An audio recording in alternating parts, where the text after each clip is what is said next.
Bueno, buenos días. Soy el teniente médico Juan Ignacio Cairuz Perelló, residente de primer año del Servicio de Cardiología del Hospital Militar Central. Y para finalizar con el módulo de patologías básicas, la clase de hoy va a tratar sobre disección aórtica.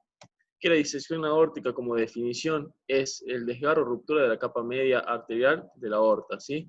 Que como lesión inicial va a haber una lesión a nivel de la capa íntima que va a generar un plano de disección que puede avanzar de forma anterógrada o retrógrada, formando un hematoma mural en la aorta, ¿sí? Que va a generar una luz verdadera y una luz falsa, que puede tener o no comunicación en su parte distal. Según la epidemiología, 6 de cada 100.000 habitantes pueden padecer disección aórtica, predomina sobre todo en el sexo masculino, en un 60% aproximadamente, y esta incidencia aumenta a medida que aumenta la edad.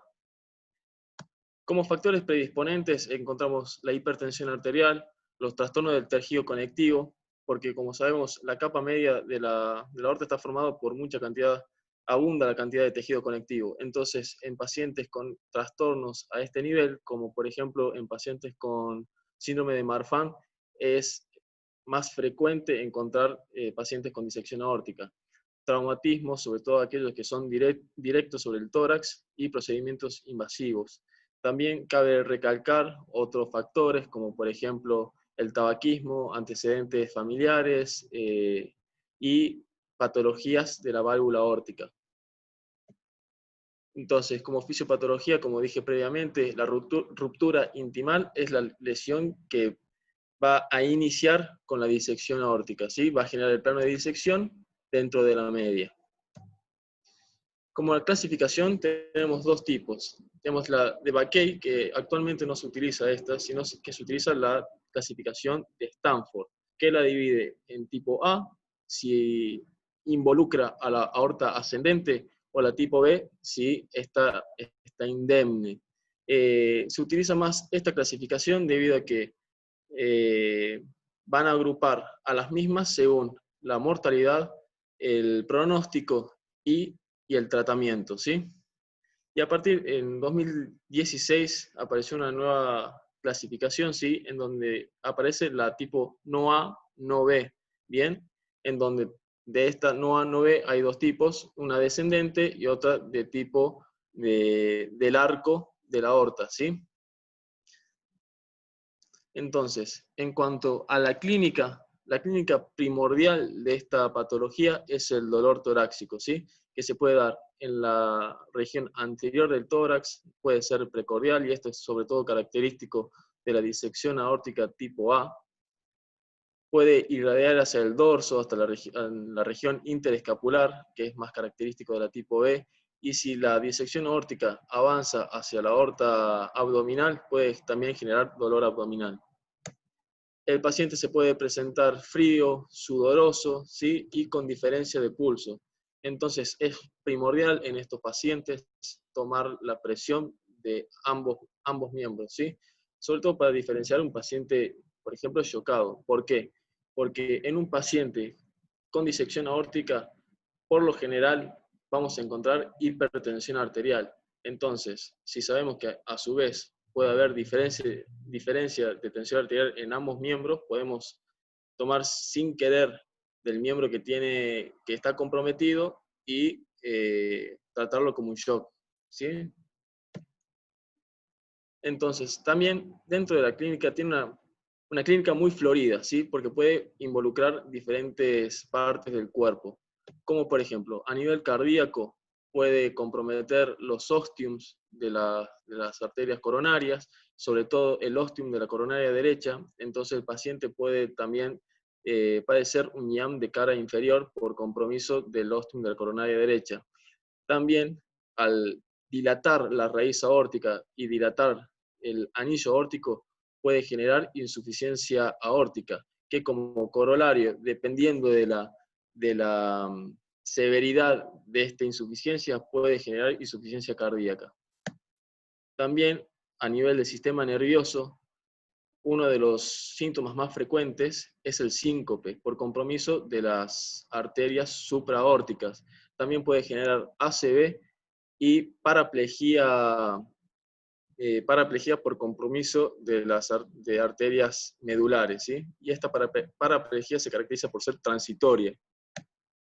A nivel renal, puede generar insuficiencia renal aguda por compromiso de las arterias renales, también dolor abdominal por compromiso de las arterias mesentéricas y causar un infarto mesentérico, y isquemia, ¿sí? Dependiendo de qué arteria de miembros esté obstruyendo, ¿sí? Entonces, por eso recalco de nuevo la importancia de tomar la tensión arterial en ambos miembros, ¿sí?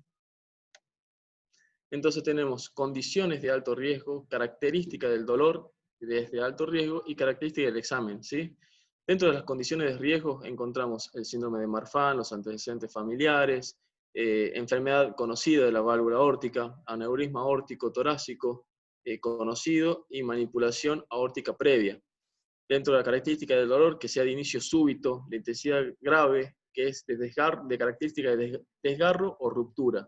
Y característica del examen de alto riesgo es el déficit de pulso, de diferencia de presión arterial sistólica, el déficit neurológico focal, auscultar un soplo diastólico aórtico nuevo, hipotensión o shock. Entonces, para el diagnóstico nos vamos a basar en la clínica, el electrocardiograma, el laboratorio e imágenes, ¿sí? Pero siempre haciendo hincapié sobre todo en la clínica. En cuanto al laboratorio, vamos a hacer un hemograma completo, sobre todo para valorar la serie roja, porque en estos pacientes puede ocurrir una ruptura aórtica y generar un sangrado masivo, ¿sí? Entonces hay que valorar anemia, sangrado activo, etc. La serie blanca para diferenciar esta patología de sepsis, de shock, etc. La glucosa, porque al tener un paciente frío, sudoroso, también podemos descartar que el paciente tenga síntomas de hipoglucemia, ¿sí? Proteína C, que es una proteína que marca inflamación, la procalcitonina, que nos va a dividir la sepsis del CIRS, la creatinina sinasa, que es para isquemia de músculo, y troponina T ya más dirigida al miocardio, el dímero D, que si es positivo me acerca más al diagnóstico de disección aórtica, pero si es negativo tampoco me la descarta, la creatinina para valorar insuficiencia renal aguda, la GOT-IGPT por isquemia hepática, lactato para isquemia mesentérica y gases sanguíneos para valorar el estado metabólico del paciente y la oxigenación. En cuanto al electrocardiograma, puede ser normal, puede tener taquicardia producida por el dolor y también puede presentar IAM de carga inferior, como dije previamente, por compromiso, por obliteración del ostium de la coronaria derecha. En cuanto a los estudios imaginológicos, los más importantes son la tomografía, que puede ser una angiotomografía, la ecografía, ya sea transesofágica o torácica, y también se puede realizar radiografía de tórax, resonancia magnética y la angiografía. En cuanto a la radiografía de tórax, lo más característico es el encontrar un mediastino ensanchado, ¿sí? En cuanto a la angiotomografía, podemos observar a la íntima dentro de la luz de la arteria aorta, como vemos en estas imágenes.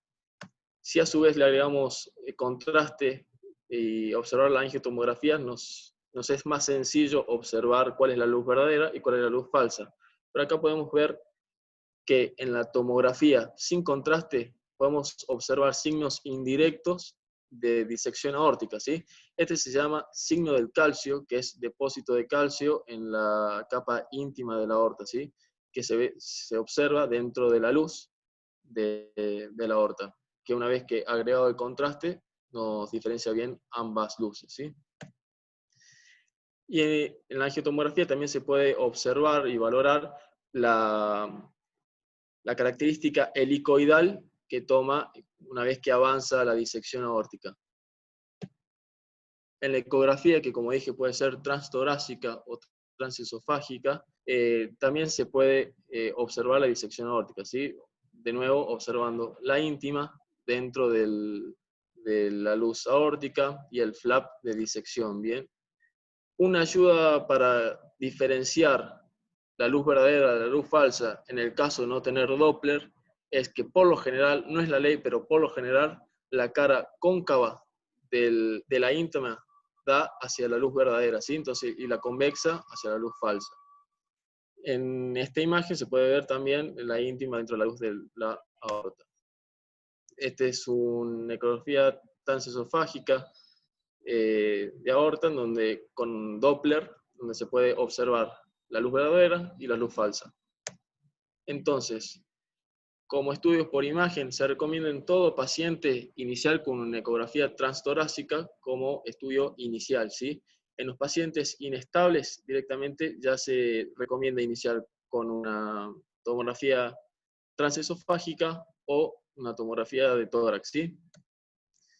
Para pacientes estables con sospecha de síndrome aórtico agudo, se recomienda tanto la tomografía como la resonancia magnética y no tanto es de recomendación 2A el ET, ¿sí? En caso de imagen inicialmente negativa, y yo por clínica sigo insistiendo que puede ser una disección aórtica, se recomienda la repetición de los estudios. Y en caso de disección aórtica de tipo B no complicada que se trata médicamente, los días subsiguientes es recomendable realizar los estudios, ya sea tomografía o resonancia magnética. Este es un algoritmo para llegar al diagnóstico, ¿sí? Primero, con la historia médica, el examen clínico, el electrocardiograma, vamos a valorar el estado hemodinámico del paciente. Si el paciente está inestable, vamos a hacer todo directamente. La ecografía transtorácica, el ET y la tomografía computada. Y vamos a ver si confirma o se excluye el diagnóstico. Si el paciente está estable y es de baja probabilidad de que sea una disección aórtica, vamos a comenzar con los estudios que son más baratos, más accesibles y que se encuentran en la gran mayoría de los hospitales, ¿sí? Ya sea una ecografía transtorácica, radiografía de tórax o el dímero D.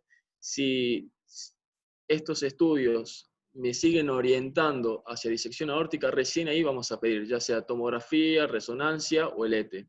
En cambio, en pacientes que están estables pero con alta probabilidad de disección aórtica, se va a realizar el transtorácico primero y luego, si no me es concluyente, recién la tomografía o el ET, que me va a confirmar o descartar el diagnóstico. Entonces, en cuanto al tratamiento, es un paciente que tiene alta mortalidad. La disección aórtica de tipo A tiene una mortalidad de alrededor del 50% en las primeras 48 horas librada su libre evolución, ¿sí?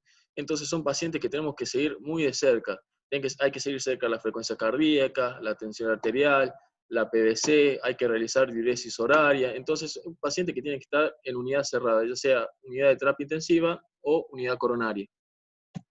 Entonces, el objetivo del tratamiento, el principal, es la reducción de los valores de la tensión arterial, que estén en valores alrededor de 120, 100 milímetros de mercurio, tienen una media de 60, 65 milímetros de mercurio para una buena perfusión tisular, ¿sí?